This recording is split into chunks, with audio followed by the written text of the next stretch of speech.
So AD is C plus I plus G plus X minus M, whereas SRAS is cost of production. We'll change it. We also know that AD is total planned spending.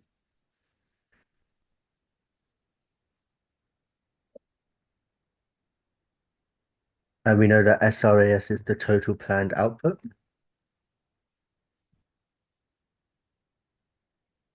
Therefore, when we see a question in macroeconomics, especially so that year 13 macro will be various other stuff, but ultimately, whether it's year 12 or year 13, the key diagram that almost every single thing in macro links to is literally AD or SRAS or LRAS. So making sure you know what each thing links to means you know which diagram to draw. And when you know which diagram to draw, you know how to do the impact. Because if you look at every single question, macroeconomic effects, macroeconomic effects, macroeconomic effect, macroeconomic effects, macroeconomic effect. Like I'm not even exaggerating. Everything is about a shift in AD or SRAS or LRAS. So LRAS is the productive potential of the economy. So when we see cost of production, we're going to be looking out for things like oil prices, so any type of raw material prices. Exchange rates as well can affect cost of production. Wage rates can affect cost of production. Costs of technology or machinery or productivity can also affect cost of production. Okay. And then C plus I plus G plus X minus M will affect aggregate demand. So we're looking out for things like anything that affects consumer confidence. It may be directly saying consumer confidence, or it may be something, and you can be like, this thing is likely to affect consumer confidence, which is likely to affect consumption, which is likely to affect AD, and you can work your way like that. Disposable incomes, interest rates, um, and anything else. Yeah, I think that's fine. And then business spending, investment is also going to be based on interest rates and also going to be based on business confidence. Government spending is going to be based on the state of the economy. I'll cover that in a second question afterwards. And then X minus M is going to be based on exchange rates and competitiveness. Mostly competitiveness because exchange rates actually falls under competitiveness anyway. So that whether we have strong or weak exchange rates, whether we're productive, raw material prices, all that kind of stuff will fall under competitiveness. We can be a bit fancy with certain things as well, right? So with any of these things, we can link in the multiplier effect. So whenever, say, government spending increases, people's disposable incomes may go up, and therefore consumer spending may go up, which means that AD will go up even more. And here we can be a bit smart as well. We can bring in things like the accelerator effect. The accelerator effect is talking about how business spending is likely to increase when business confidence is high because businesses spend a chunk of money in one go when the economy is about to do well, and they don't spend any money when the economy is about to do bad. When the economy is about to do bad, businesses will cut down on spending. Maybe they may even like lay off workers and stuff like that. But when they're expecting businesses to do well, sorry, the economy to do well, then they're gonna massively increase in one chunk. They're gonna increase the amount they spend on machinery, the amount they spend on quality ingredients, the amount they spend on staff, as they expect more and more customers to be coming in. So how are they gonna know that the economy is about to do well? Well, they're gonna read the news, they're gonna look out for signals like an increase in government spending. If the government announce that they're about to spend a bunch of money, then businesses will expect this stuff to go up. They'll expect the multiplier effect to happen. So therefore, they will increase I. So, and that works both ways, forwards and vice versa as well. If the government announce that they're going to cut spending, government spending will fall, so AD will fall. If AD falls, AD will also fall further because somebody's disposable income around the economy will probably fall as well based on what spending has been cut. And if C falls, AD will fall further. That's known as the negative multiplier effect. If businesses have anticipated that AD will fall, then businesses will also cut their spending. So I will fall, so AD will fall further as per the accelerator effect.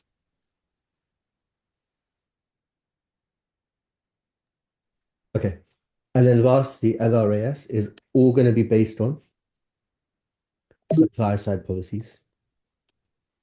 So supply side policies can be both market-based and interventionist.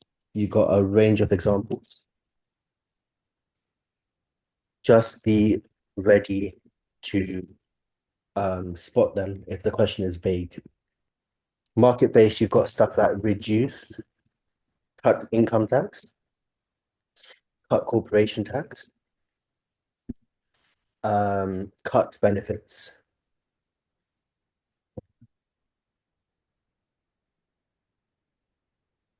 And then interventionist, you've got stuff like you've seen that in Edit Itself Paper 1, increase spending on education and training. And you've got increased spending on infrastructure. Okay. One key thing, because I think you guys are already aware of this, but just be aware and be ready to know that these things are types of fiscal policy because they're cutting taxes or increasing spending, but they also have an impact on the supply side of the economy. So if a question asks what is two effects of a cut in income tax or something like that, remember that you've got the fact that AD will shift, and you've also got the chain that links to how the supply side of the economy will increase. For example, if you cut income tax, then people will have more incentive to work, especially skilled workers. Some people may have been on the verge of leaving the economy and finding a job elsewhere, for example, Australia, America, Dubai, due to the fact that they can keep more disposable income due to lower income tax rates. If the government cut income tax, more people will stay in the UK economy, especially skilled workers. Therefore, the average skill level of the worker here is higher. Therefore, with the same resources, firms are going to be able to produce more. So the productive potential of the economy will increase. But that same cut in income tax can be a different chain. It can be that disposable incomes will fall. Sorry, disposable incomes will increase. Therefore, consumer spending will increase. If consumer spending will increase, then people say local businesses will get more tips or more profits, and therefore workers or business owners will spend more of their own money. Therefore, there'll be a multiplier effect. Businesses will anticipate more customers, so they'll also increase investment. That's the accelerator effect. So you've got two completely different chains um, that go really well with each other. Okay, let's move on to two possible questions. So we got one, evaluate the effect of an increase in oil prices. So a basic introduction, as always, will be something along the lines of not always, but most of the time. The UK has four macroeconomic objectives, low and stable price level, low unemployment, economic growth, and a balance of payments on the current account. We can evaluate the impact of XYZ, like whatever the question is asking about, by considering the impact specifically on the four macroeconomic objectives and figure out if the overall impact is good or bad or like what the main impact is. So let's try and link to either AD or SRAS. I'm gonna let you guys plan for about 5 minutes. So the first point, we all identified that a rise in oil prices will cause a supply side shock. Oil is a raw material that UK businesses will rely on. And if there's an increase in oil prices, that means that there'll be an increase in fuel costs or energy bills for basically all businesses because all businesses rely on energy and fuel and stuff like that. The impact of this can be shown by a left shift in the SRAS curve, which shows the total planned output by firms at each price level. If SRAS shifts to the left, which diagram I'm meant to add there, there'll be a fall in real GDP, an increase in unemployment, and an increase in price level, cost push inflation. A fall in real GDP is worrying if it continues for 6 months, but I'm later going to evaluate that by saying that the increase in oil prices may be temporary or it could be permanent. That will be a big factor. We don't know. Oil is a raw material. The prices of such raw materials are quite volatile. They could easily go up or down at different times based on what OPEC are doing or based on seasons and conditions and stuff like that. A fall in real GDP also leads to a fall in the derived demand for labor because less workers are needed to produce a lower amount of output.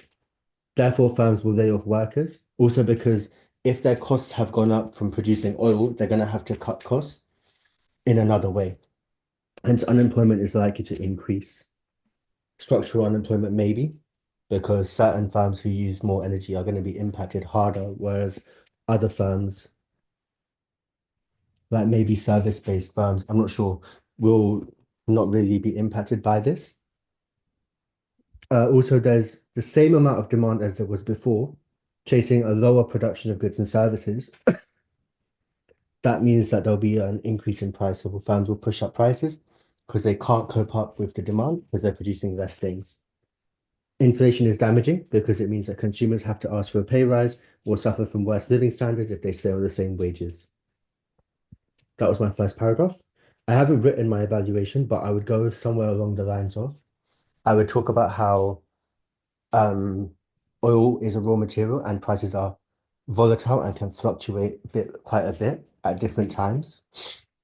As a result, if the impact of oil prices rising is like if the prices are only rising temporarily and go back down, then the impact will be very minimal and firms will be able to hold on to their staff. However, if the oil prices rise for quite a long time, then that's going to impact the UK quite a bit with cost push inflation. The UK could also look for ways to cut costs in UK firms could look for ways to cut costs in other ways. For example, in the longer term, by finding ways to reduce their electricity usage or switch into electric cars, like different businesses could do that, or pushing other ways of firms could be more workers could be more productive and stuff like that. So it's not like the end of the world. It could incentivize other forms of cost saving. That's what usually happens when SRAS goes down. We can find ways for SRAS to go back up. The second point, which was harder for this, is about exports and imports. And this question is very comparable to exchange rate questions. So the same idea happens when exchange rates change. If oil prices increase, that means the price of whatever we're importing is increasing. Generally, if imports become more expensive, then imports will fall because they're too expensive. We can't buy them anymore. But that's the case. Now to get 25 out of 25, we're applying. So um, imports would fall if possible, but as we know, oil is inelastic. So I wrote, another impact of high oil prices is that the UK's current account deficit would worsen. Usually, an increase in prices of imports leads to a decrease in imports, but oil is quite likely to be price inelastic. And the Marshall-Lerner condition refers to that when the pound gets weaker, it tells us what happens, but it's the same effect if import prices increase. We can imply that the current account deficit will worsen given that the elasticity of exports and imports is inelastic. As we know, electricity is a necessity for businesses and it has no close substitutes at the moment, like solar and stuff is not as reliable. Therefore, UK businesses will spend a higher amount on the same quantity of oil. Therefore, the current account deficit will worsen. How do we link that? Well, remember before we talked about AD and SRAS, and we always want to try to link to one of them. We know that AD is C plus I plus G plus X minus M. this number will get lower, therefore AD will get lower. Therefore, there'll be a left shift in AD as total planned spending will be lower because of that being lower. The left shift in AD will cause an increase in unemployment, a fall in real GDP, and it will either cause deflation or disinflation depending on the state of the economy. That's where you can bring in your Keynesian AS curve and talk about the different impacts at different stages if you want to, and a bit more detail about why deflation is so bad. Um, if you want to, it depends on the question, you can go into the negative multiplier effect or the negative accelerator effect as well. If this is like a big hit to consumer confidence, then there'll be a multiplier effect. And if firms expect consumer confidence to be lower, then there'll also be a negative accelerator effect. Um, you don't always have to use those, so like don't use it just for the sake of it. Use it if you think it's valid. Or if you think it's not valid and you want to say it, then use it in your evaluation. Um, my evaluation was a bit, I think for evaluation here, I would mention that X minus M is a small component of AD, whereas the biggest component of AD is consumer spending, 60%. So therefore, we're really exaggerating what's happening here. If oil prices increase a bit, then um, exports and imports are not going to change too much. And AD is definitely not going to change too much because people are still going to go about their usual amounts of consumer spending. Another thing is the J curve and the Marshall-Lerner condition. We talked about how oil is inelastic, but in your evaluation, you can mention that over time, businesses will find substitutes to oil, whether it's finding other countries which have cheaper oil. Like some of the, like for example, the oil prices will go back down, or we'll find some countries who have cheaper oil, or will be able to produce or make use of renewable forms of energy like solar energy. So it could actually be good in the long term. And yeah, pretty much that. And then your judgment is you're linking together your 2 points. So one of them was all about AD shifting left. One of them was all about SRAS shifting left. And basically your judgment is that overall an increase in oil prices is very, very, very likely to be bad. But there's two impacts, AD going left and SRAS going left. That means that there'll definitely be economic decline, real GDP will fall, and unemployment will increase. But in terms of price level, we don't really know. It depends on which effect is like more dominant, whether it's SRAS going left or AD going left.